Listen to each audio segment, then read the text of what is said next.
আমি হিন্দু খ্রিস্টান বৌদ্ধদের বলি, কোরআন যদি চালু হয়, এর আইনটা যদি চালু হয়, আপনারাও শান্তি পাবেন। আপনাদের মুসলমান হওয়া লাগবে না, হিন্দু এবং খ্রিস্টান থাকা অবস্থাতেই আপনারা শান্তি লাভ করবেন। কিভাবে? প্রশ্ন ওঠে কিভাবে? কয়েকটা দৃষ্টান্ত দিব। একটি হচ্ছে এই সুদ, এটি পুঁজিবাদী শোষণের এক জঘন্যতম হাতিয়ার। সুদ আর যাকাত দুটির মধ্যে পার্থক্য হলো, যাকাত হলো বড় লোকদের কাছ থেকে নাও, গরিবদের দাও, এটা হলো যাকাত। আর সুদ হলো গরিবদের কাছ থেকে নাও, ধনীদের দাও। দুইটা কি একরকম? সুদী অর্থ ব্যবস্থা দিয়ে গরিবরা আরো গরিব হয়, ধনীরা আরো ধনী হয়, এটাই হলো সুদ। এখন আল্লাহ কি বলছেন? আল্লাহ তাআলা বলছেন ওয়াহাল্লাল্লাহুল বাইআ ওয়া হাররামার রিবা, আমি ব্যবসাকে করেছি হালাল, সুদকে করেছি হারাম। কে বলতেছেন? আল্লাহ তাআলা। এখন সুদ যদি বন্ধ করে দেওয়া হয়, সমস্ত ব্যাংক থেকে সুদগুলি বন্ধ হয়ে গেল, তাহলে উপকার পাবে শুধু মুসলমানে না হিন্দুরাও পাবে? পাবে কিনা? কিভাবে শোষণ করে সুদ দিয়ে? এই যে বিভিন্ন এনজিও আছেন আমাদের দেশে, ব্যাংকও আছে, এনজিও আছে, তারা সুদি কারবার করে। ব্যাংকে সুদ নেয় 17% থেকে 15% থেকে 17% হচ্ছে ব্যাংকের সুদ, আর এনজিওদের সুদ হচ্ছে 35 থেকে 45% তাদের সুদ। এই যে সুদ তারা নিল, ধরুন একজন গরিব মানুষ, সে হালের বলদ কেনার জন্য অথবা জমিনের সার আর বীজ কেনার জন্য ব্যাংক থেকে লোন নিয়েছে। লোন নিয়ে সে চাষাবাদ করলো, এরপরে দেখা গেল অনাবৃষ্টি অথবা অতিবৃষ্টির কারণে ফসল হলো না, ফসল হয় নাই।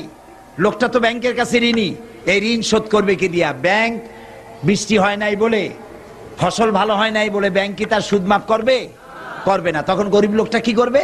তার বইয়ের সোনার শেষ বালা, শেষ চুরি গাছা, মায়ের চুরি গাছা, হালের বলদ জোড়া বিক্রি করে সুদের টাকা পরিশোধ করতে হবে, ঠিক কিনা? তাহলে গরিবের টাকা ব্যাংকে জমা হলো, ব্যাংকে টাকা রাখছিল কারা?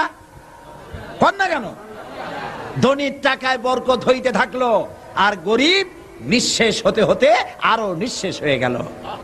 এখন ওয়াহাল্লাল্লাহুল বাইআ ওয়া হাররামার রিবা, আল্লাহ বলেছেন সুদকে হালাল হারাম করলাম, ব্যবসাকে করলাম হালাল।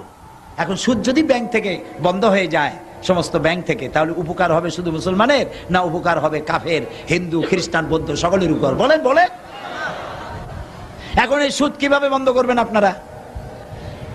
সুদ এর মধ্যে 70টি গুনাহ। 70 গুনাহ হলো নিজের মাকে, গর্ভধারিণী মাকে বিবাহ করা, ঘৃণার সাথে বলেন নাউজুবিল্লাহ। এইটা যদি হয় ছোট্ট গুনাহ, 70টা গুনার ছোট্ট গুনাহ এই, বড় গুনাহটা কি? আমি হাদিস শরীফ খুঁজেছি, বড় গুনাহ হাদিসে পাই নাই, খুঁজতে খুঁজতে কোরআন শরীফে পেয়ে গেছি। বড় গুনাহটা কি? বড় গুনাহ হলো সূরা বাকারার মধ্যে আল্লাহ তাআলা বলেছেন সুদের অপকারিতা একটা রুকু ব্যাপী আলোচনা করে তারপরে শেষ দিকে গিয়ে আল্লাহ তাআলা বলেছেন ফাইন লাম তাফআলু ফাযানু বিহারবিন মিনাল্লাহি ওয়া রাসূলি। এই সুদকে যদি ছেড়ে না দাও, তাহলে আল্লাহ এবং রাসূলের বিরুদ্ধে, আল্লাহ এবং রাসূলের পক্ষ থেকে যুদ্ধের ঘোষণা রইল। পারবা আল্লাহ এবং রাসূলের সাথে যুদ্ধ করতে? যারা জবাব দিলেন না তারা পারবেন? আল্লাহর সাথে যুদ্ধ করবা? 1.5 মিনিট একটা আঘাত দিলেন, এই যে সুনামি হয়ে গেল না, ওইটা যদি হয় সুনামি, তাহলে দুর্নামিটা কি? Thailand, Malaysia, Indonesia, Sri Lanka, Tamil Nadu, 1.5 মিনিটের এক ধাক্কায় 3.5 লক্ষ মানুষ দুনিয়া থেকে বিদায় হয়ে গেছে। 1 লক্ষ মানুষের খোঁজ নাই। বাড়ি ঘর, দালান কোঠা মিসমার হয়ে গিয়েছে। সমুদ্র থেকে 33 ফিট উঁচু হয়ে পানি এসে সমস্ত এলাকা ভাসাইয়া ধসাই দিয়েছে। টের পাও আল্লাহর কত বড় শক্তি? সুবহানাল্লাহ বলো। আল্লাহ কত যুদ্ধের ঘোষণা রইল। এইটা হলো সুদের সব থেকে বড় পাপ। এই সুদ ওয়াজ করে বন্ধ করা যাবে? আমার মতো সাইদি লাখো কোটিও ওয়াজ করে করে শেষও যদি হয়ে যায় সুদ বন্ধ হবে না। এদেশের আলেমেরা পীরেরা হাজার বছর ধরে ওয়াজ করেছেন, সুদের বিরুদ্ধে সুদ বন্ধ হয় নাই। ওয়াজ করে যদি সুদ বন্ধ করা যেত, জেনা বন্ধ করা যেত, তাহলে রাসূলুল্লাহর চাইতে বড় ওয়াইজ আকাশের নিচে জমিনের উপরে আর নাই। তিনি ওয়াজ করে বন্ধ করতে পারতেন, ঠিক না ভাই? রাসূলুল্লাহ ওয়াজ করে বন্ধ করতে পারেন নাই। কি করে বন্ধ করছেন? আইন করে বন্ধ করেছেন। কি করে বন্ধ করেছেন? আইন করে। সুতরাং ওয়াজ করে তাফসীর করে সুদ জেনা মদ বন্ধ করা যাবে না। বলতে পারেন তাহলে আপনি এত চিল্লেন কেন? বলতে পারেন আমি চিল্লাই মোটিভেশন করার জন্য, আপনাদের ব্রেন ওয়াশ করার জন্য। আলহামদুলিল্লাহ, ঠিক ব্রেন ওয়াশ হবে ইনশাআল্লাহ। বলেন ইনশাআল্লাহ। ইনশাআল্লাহ কিভাবে হবে? সুদ বন্ধ হওয়ার জন্য, জেনা মদ বন্ধ হওয়ার জন্য একটা জায়গা আছে বাংলাদেশে। জায়গাটার নাম কি? মাশাআল্লাহ, আপনাদেরকে 100% দিয়ে দিলাম মার্ক। পার্লামেন্ট। পার্লামেন্ট পার্লামেন্টে কেমনে বন্ধ হবে? এই যে পলিথিন বন্ধ হয়েছে না, পলিথিন বন্ধ হলো কেমনে? সাতকানিয়ার মৌলানা সাহেবরা ওয়াজ করছে যে আপনারা পলিথিন ব্যবহার করবেন না, এটা কবিরা গুনাহ। পলিথিন ব্যবহার করলে কিয়ামতে 7 দিন দোজখে থাকবে, এরকম বলছে? বলেনি। পার্লামেন্টে বিল উঠছে, পলিথিন একটা সর্বনাশী জিনিস। এটা মাটির মধ্যে দিলে মাটিতে এটা পচে না, মাটির উর্বরা ক্ষমতা নষ্ট করে দেয়, ফসল নষ্ট করে। সুতরাং এটা নিষিদ্ধ ঘোষণা করা হোক।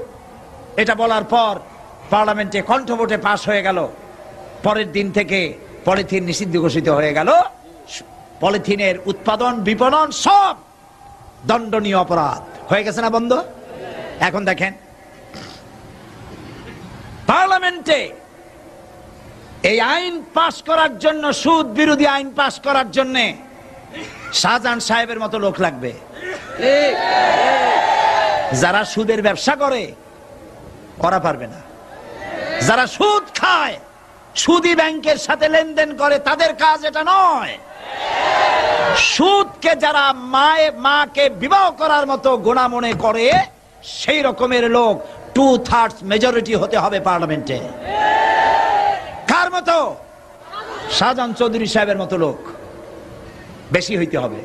যখন বেশি হয়ে যাবে, শাহজাহান চৌধুরী সাহেব তখন সিংহের মতো গর্জে উঠবেন পার্লামেন্টে।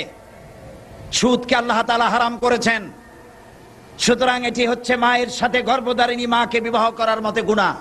এই গুনাহ থেকে বাংলার 14 কোটি মানুষকে বাঁচাবার জন্য সুদকে আইন করে নিষিদ্ধ ঘোষণা করা হোক। বলার পর স্পিকার সাহেব বললেন, সংসদের সামনে প্রশ্ন হচ্ছে, সুদকে নিষিদ্ধ ঘোষণা করা হোক। এই প্রস্তাবের বিপক্ষে যারা আছেন তারা না বলুন, পক্ষে। বিপক্ষে যারা আছেন তারা কি বলেন? হ্যাঁ বলুন।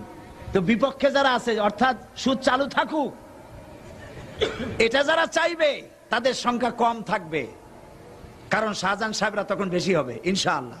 বলেন ইনশাআল্লাহ।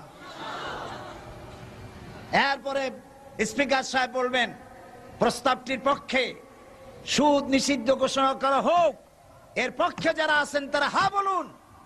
সঙ্গে সঙ্গে 2/3 মেজরিটি তারা হ্যাঁ বলবেন। স্পিকার বলবেন, হ্যাঁ জয়যুক্ত হয়েছে, হ্যাঁ জয়যুক্ত হয়ে গেছে। পরের দিন থেকে সোনালী, পূবালী, রূপালী, শ্যামলী, চৈতালি সব ব্যাংকের সুদ বন্ধ হবে নাকি হবে না বলুন?